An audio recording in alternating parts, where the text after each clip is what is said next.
Welcome to Devi's kitchen. இன்றைக்கி நம்ம பார்க்க போகிற வீடியோ என்னன்னு பார்த்தீங்கன்னா, நான் வந்து நாட்டுக்கோழி எடுத்திருக்கேங்க. நாட்டுக்கோழியில் நான் வந்து பிரியாணி பண்ண போகிறேன். இது வரைக்கும் நான் பார்த்தீங்கன்னா பிரியாணி ரொம்ப பண்ணதில்லை. நாட்டுக்கோழியில் கிரேவி தான் நிறையா செஞ்சுருக்கேன், குழம்பு தான் பண்ணியிருக்கேன். இப்போ தான் ஃபஸ்ட் டைம் வந்து நாட்டுக்கோழியில் நான் பிரியாணி செய்ய போகிறேன். அது என்னுடைய மெத்தட் நான் எப்படி பண்ணுறேங்கிறத நம்ம வீடியோவில் பார்க்கலாம். இப்போ வந்து பார்த்திங்கன்னா நான் சிக்கன் வந்து எவ்வளோ வாங்கியிருக்கேங்கிறத இப்போ நம்ம வந்து வெயிட் மிஷினில் வச்சு பார்த்துடலாம். 400 கிராம் வாங்கியிருக்கேங்க இன்றைக்கி சிக்கன் நாட்டுக்கோழி. இந்த நாட்டுக்கோழியை வச்சு இப்போ நம்ம செய்ய ஆரம்பிச்சிடலாம். இதை வந்து நம்ம நல்லா கழுவிக்கலாம். அதை நல்லா கழுவிட்டு அதுக்கப்புறம் நம்ம இஞ்சி பூண்டு பேஸ்ட்டு சேர்த்துக்கலாம். ஒரு 2 ஸ்பூன் சேர்த்துக்கிறேங்க இஞ்சி பூண்டு பேஸ்ட்டு. அதுக்கப்புறம் மஞ்சள் பொடி ஒரு 1/2 ஸ்பூன் சேர்த்துக்கிறேன்.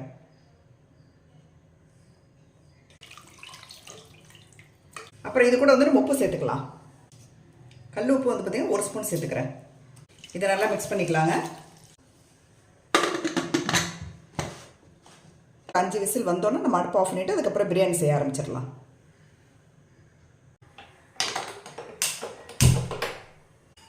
இப்போ வந்து பார்த்திங்கன்னா நான் வந்து பிரியாணி ரைஸுங்க, பாஸ்மதி ரைஸு.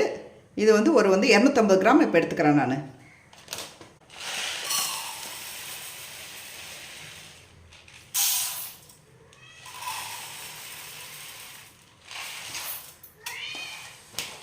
இதை நல்லா வாஷ் பண்ணிடலாங்க. வாஷ் பண்ணி எடுத்து ஒரு 20 நிமிஷம் இதை ஊற வைக்கணும். இதை இப்போ வந்து பார்த்திங்கன்னா அரிசியை நல்லா கழுவிட்டு இதை நான் ஊற வச்சுருக்கேங்க.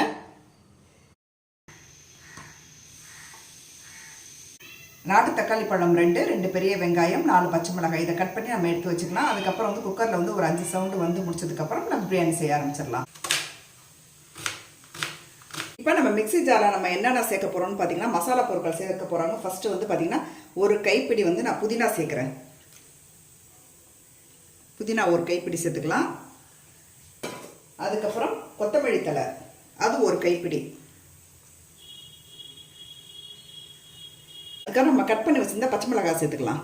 2 ஏலக்காய் சேர்த்துருக்கேங்க, 2 கிராம்பு சேர்த்துருக்கேன், அன்னாசிப்பூ 2, அதுக்கப்புறம் பட்டை. இது எல்லாத்தையும் நல்லா சேர்த்து கொஞ்சம் தண்ணி ஊற்றி நல்லா மிக்சியில் வந்து நைஸாக அரைச்சி நான் எடுத்துகிட்டு வந்துடுறேன். இது வந்து பார்த்திங்கன்னா இஞ்சி பூண்டு அரைச்ச தண்ணிங்க அது, அதனால் இதை சேர்த்துக்கிறேன். இது கூட இப்போ வந்து பார்த்திங்கன்னா நம்ம வந்து மிக்சியில் வந்து அரைச்சாச்சு இந்த மசாலா. இப்போ வந்து நம்ம வந்து கறி வேந்துருச்சுங்க. இப்போ வந்து குக்கரை வந்து ஓப்பன் பண்ணி பார்த்துடலாம்.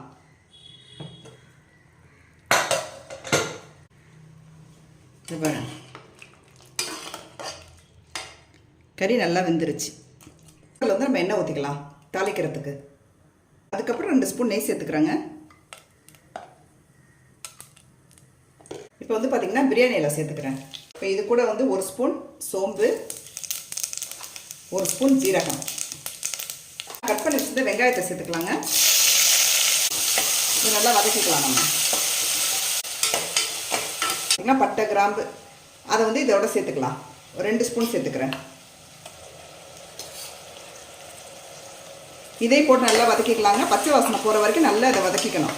இப்போ வந்து பார்த்திங்கன்னா நம்ம வந்து கட் பண்ணி வச்சுருந்தா தக்காளி பழத்தை இது கூட சேர்த்துக்கலாம். இதே நல்லா சுருள வதக்கிக்கலாங்க தக்காளி பழத்தை. அது நல்லா வதங்கணும் தக்காளி.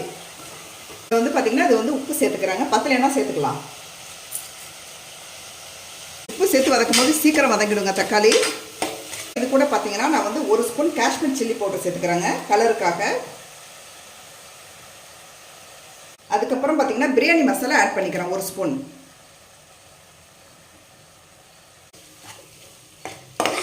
மிளகாய் பொடி சேர்க்க போகிறோங்க. ரொம்ப சேர்க்கலாம், 1 ஸ்பூன் மட்டும் போதும். இப்போ நம்ம ஊற வச்சிருந்த பாஸ்மதி ரைஸை சேர்த்துக்கலாங்க.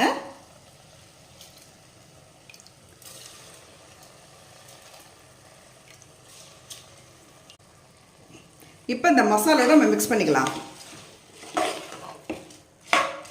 இப்போ வந்து பார்த்திங்கன்னா இது கூட தண்ணி சேர்க்கணுங்க. தண்ணி எவ்வளோ சேர்க்கலான்னு பார்த்தா இப்போ வந்து நம்ம வந்து 1.5 ஆழக்கு நான் வந்து அரிசி எடுத்துருக்கேன். அதுக்கு வந்து 2 ஆழக்கு நான் தண்ணி ஊற்ற போகிறேன். தண்ணினா வந்து நம்ம கோழியை வேக வச்ச தண்ணி இருக்குது பார்த்திங்களா, அதை இதை கூட சேர்க்க போகிறேன். பார்த்திங்கன்னா இந்த ஆழாக்கால் 2 ஆழாக்கு தண்ணி ஊற்ற போகிறேன். இப்போ வந்து பார்த்திங்கன்னா ஃபஸ்ட்டு வந்து இப்போ 2 ஆழாக்கு ஊற்றிட்டேன். இப்போ வந்து இது வந்து 1/2 ஆழாக்கு 2 ஆழாக்கு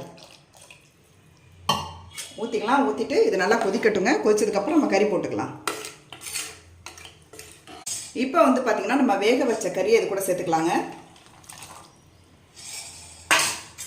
சேர்த்து நல்லா மிக்ஸ் பண்ணிக்கலாம்.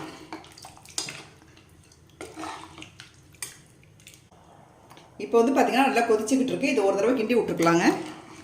கிண்டி விட்டுட்டு நம்ம குக்கரை மூடிடலாம்.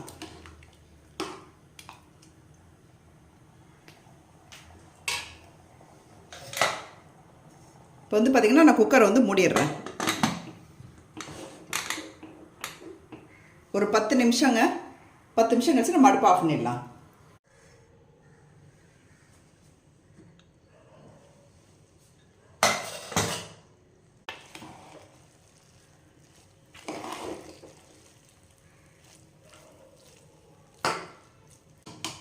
இப்போ வந்து பார்த்தீங்கன்னா குக்கர்லேருந்து நான் ஓப்பன் பண்ணிட்டேங்க. நான் ஓப்பன் பண்ணதுக்கப்புறம் பிரியாணி எவ்வளோ சூப்பராக வந்திருக்கு பாருங்கள். எவ்வளோ நீட்டாக ரைஸாக இருக்குது பாருங்கள். பாஸ்மதி ரைஸு பார்க்க நான் வந்து பிளேட்டில் எடுத்து வைக்கிறேன். பிரியாணியை எடுத்து வச்சு இந்த டேஸ்ட் எப்படி இருக்குன்னு நான் பார்க்குறேன்.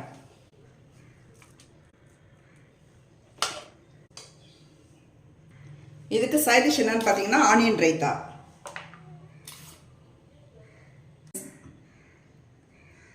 இது பார்த்தீங்கன்னா நல்லா சூடாக இருக்குது பிரியாணி.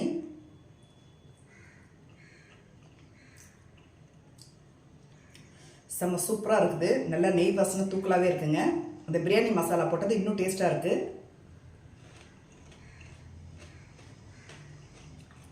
கறி பார்த்திங்கன்னா நல்லா வந்துருக்கு பாருங்கள். கறியும் சூப்பராக இருக்குது, பிரியாணியும் சூப்பராக இருக்கும். நீங்களும் இதே மாதிரி ட்ரை பண்ணி பாருங்கள். கண்டிப்பாக அந்த வீடியோ பிடிச்சிருந்தா லைக் பண்ணிவிட்டு சப்ஸ்கிரைப் பண்ணுங்கள். தேங்க்யூ.